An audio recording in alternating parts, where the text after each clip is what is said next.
Disclaimer: everything that is discussed, posted is strictly for educational and historical purposes only. It does not promote, nor condone illegal activities. Blackrocks Ch Cuko 3XW. Cuko was the pick of the litter chosen by Mr. Ruel Garza. He was a littermate to GRCH, Cheyenne, down from Coscudo to XW and Tatis Rom. One day Mr. Garza agrees to sell me Cuko because he had no time from being so busy with work. Before I bought him, I was told he was very restless and active, but he had not been started yet. "Do you still want him?" I responded. Yes, without hesitation. Cuko was about 8 months old at the time. I waited a few months before starting him, and boy did he surprise me. A crazy dog that could squeeze very hard, but he didn't know where to aim yet. After the roll with the bigger 18-month-old, I knew Cuko had uncanny strength that I had never witnessed before. A few weeks later Felix and El Prof Ponce came to visit and I wanted them to see Cuko in action, so I gave him a little time. I asked Felix to handle Cuko and he came out like a freight train, even more intensely than before. We handled them and I tell Felix to turn Cuko away and I walk far to make it a long scratch. Then I hear Felix say, "He's loose." Hey ha ha ha. Cuko was insane and didn't even acknowledge me since my back was turned and he couldn't see the dog. Paperin was chillin' on his chain and didn't know what hit him. Cuko runs through him at full speed and makes the loudest impact noise I've ever heard two hounds make. They start going at it and we break them up right away. Afterwards Cuko was going crazy in his crate like a scene from The Exorcist, and we discovered that he was an escape artist and could climb any wall or fence. A short time later, Cuko developed an abscess below his jaw unrelated to his schooling. So I took him to the vet. The vet told me it was his glands and he would have to operate. So I gave the okay. At first they could not sedate Cuko or put him under like a normal dog, but when they finally did and cut him open, bright red blood came out and it coagulated instantly. So I told the vet, see? He's in great shape. After the surgery he began his recovery and to my surprise he started going downhill fast. I didn't understand how, and much less why. So I took him to the vet once again and he tells me he has cancer of the lymph nodes. What? That's not possible. This is the strongest SOB I have ever touched. Cuko was a bag of bones on death's door and all the vets say is that they can't do anything for him. So I give him the Blackrocks cocktail and somehow hit the bullseye with this treatment.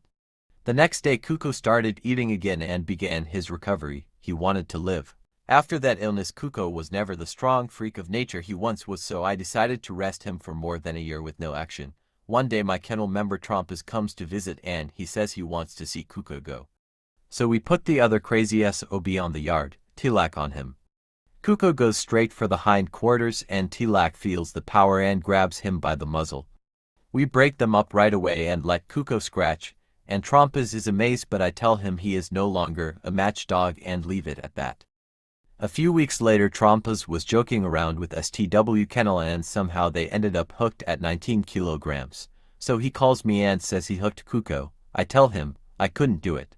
During that moment in time, the war in our area of the country was at full tilt and one couldn't travel to Tamaulipas without going through a war zone. But I agreed to condition him as long as he would take him to the event from our yard on the same day as the show. We begin to work Cuko and he has tremendous air with a passion to work. On the day of the show, my friend Mr. Guerrera takes Cuko to the convention about 5 hours away. He was excited to handle Cuko since he along with the Garza brothers once had his sire, Coscudo. Cuko makes weight. His rival was STW's Johnny Red, a good one down from Macho Buck Blood, who was very intense and super intelligent. When Cuko arrives in the square, Mr. Cardenas is impressed by his physique and says he has been worked well. Dogs are released and Johnny starts fast, but once Cuko gets his turn, he hits very hard to the chest, shoulders and kidneys. Johnny Red scratches once and on the second he stands the line. Cuko made him protest and it only took 28 minutes to stop Johnny. Cuko was now 1XW. I decide to rest him for a few months and I tell myself that he has proved himself and would retire him. A while later we were hooked in Mexico City at 19.5 kilograms for CH Zoro's 4th. They had told me we were facing a good champion called Fantasma, down from Pixie H Jack blood on top and BBB's GRCH spiky big red blood on the bottom. Halfway through the keep, Laura loses his last to hanger and injures his mouth. Cuko would take his place with only 4 weeks left. The day of the show arrives and Ch Phantasma looks excellent, well-conditioned and bigger than Cuko. Cuko was strong, but the altitude being higher than Denver had an effect on him and he was not 100%. Phantasma likes the face, but when Cuko hits his spots, wow, very few animals like him. Cuko punished him very hard and after 6 scratches each, Phantasma was picked up when Cuko was finishing him in the throat. At the hour mark, Cuko was now at 2xw. Cuko stayed in Mexico City to heal at our friend's Mr. Magana.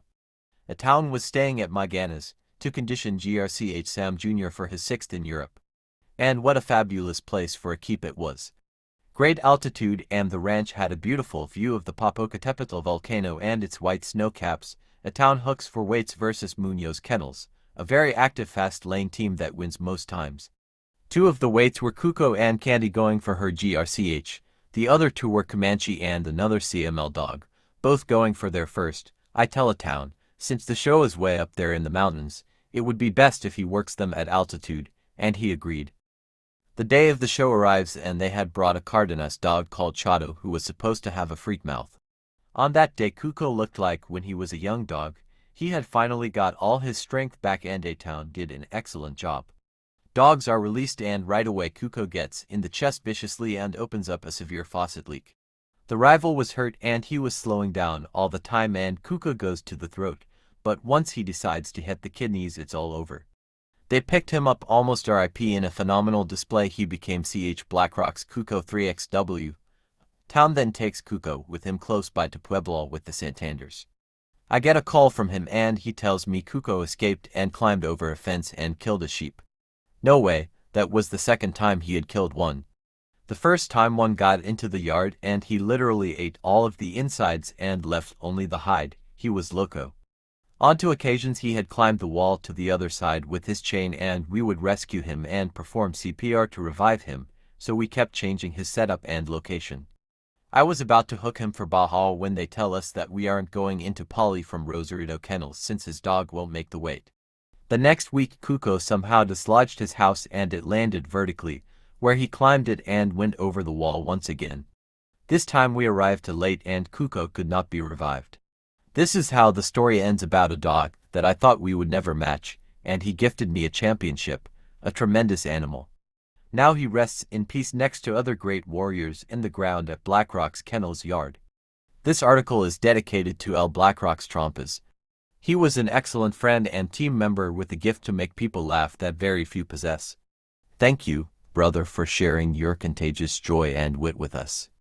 Why don't SEQ estes apoyandinos, com la camiseta be apuesta? Well, there you have it, folks, the story of Blackrocks Ch Cuko 3xw.